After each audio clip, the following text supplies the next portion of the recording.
Hi everyone. I've come to Vermont in the USA. It's March. We've just had a marvellous 14 inches of snow and it's really made it a winter wonderland.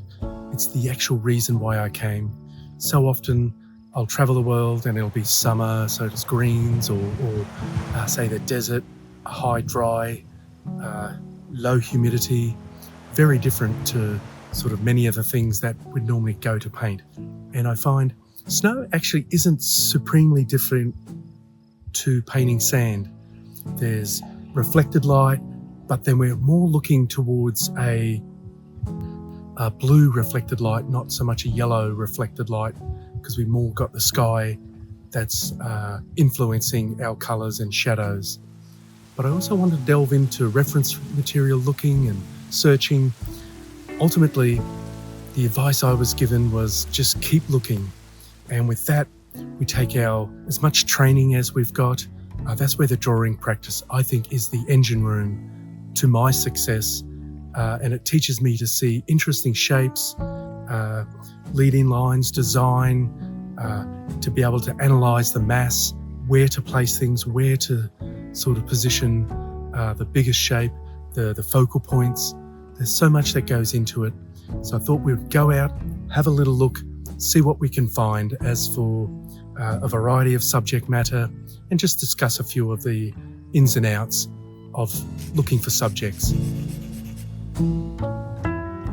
Whenever I'm out, I'm always sort of on alert for a good scene. Even though I've managed to get to this area of Vermont 5-6 times now, and it's been a real joy. So I sort of had a bit of background knowledge. But still, we need to analyse the subject. It is so important to be thinking in those terms, that it's all about shapes, directional lines. You can see how the bridge, even though it is a strong shape, but there's plenty of ways to break that up. Then when we come to just a straight landscape, we look for directional lines, the lines of the road. And here, really great scene, mid-distance backdrop, but I think it definitely does need something in the foreground. And that's where I find doing research, development, that time that I've got sometimes away from the scene, even if it's only 5-10 minutes, we need to be problem solving all the time. You may remember this subject. This is the one from the Procreate video. Very different lighting. Would love that sun just to have come out a little more just to show what it's like in full sunlight, but that's okay. It still shows great bones, especially that backdrop, even though the trees are a lot darker at this time of the year. And I think whenever we're out, no 2 days are really identical. So especially from different seasons as well. And this one's quite evident, but it was quite an effort to get to Vermont. But boy, I think it was really worthwhile. So then when we look at this scene, what I was actually attracted to was the blue door. And the interesting thing was that this is one of the original little homes in Landgrove in Vermont here. But it kind of shows that, you know what, snow's white, building's white, there's not a lot of colour. Sometimes we can just use that little bit of colour so long as we don't overdo it. But that would be just a little way to enhance where I want people to look, because I've got the fence line, the rock wall, and it can easily go out to the right and also too fast to the left. But that big tree on that left-hand side will help keep the eye in. And even though we don't really ever get to paint every scene, it's a good exercise to be looking at this one and say, okay, how will I get the viewer's eye to where I want them? I rather like the end of the yellow building.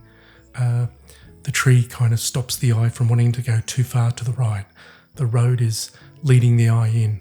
I'm always sort of analysing, and it's that process that I think does, as long as we don't burn ourselves out, it's always good.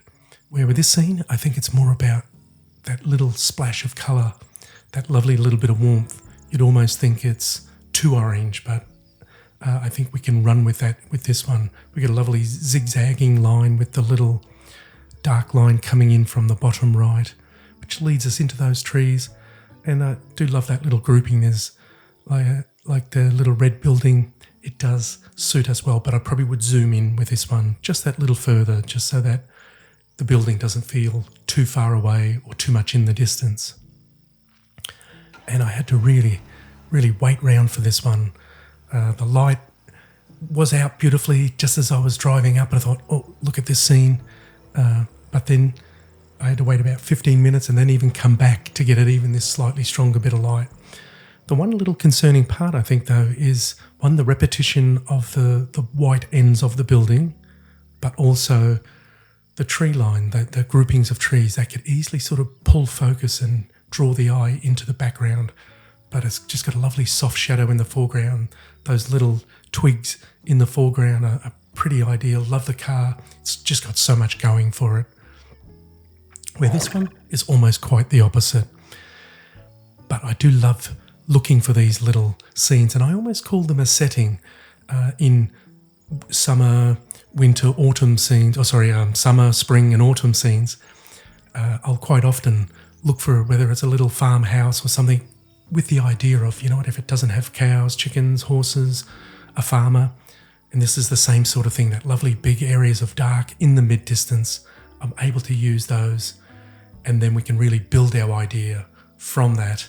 And that's how I love to construct. It's always photoshopping in my mind and then eventuating with the painting. Well, that's been a marvellous day. The sun did close and sort of go away behind a little thin film of cloud, so it wasn't as profitable when it comes to finding subjects. And I probably should be careful that I don't always go looking for blue skies, sunny days. I think as an artist, we shouldn't limit ourselves in subject matter, lighting conditions. So it's been a real eye-opener in that regard as well. I hope you enjoyed it. All the best. Bye for now.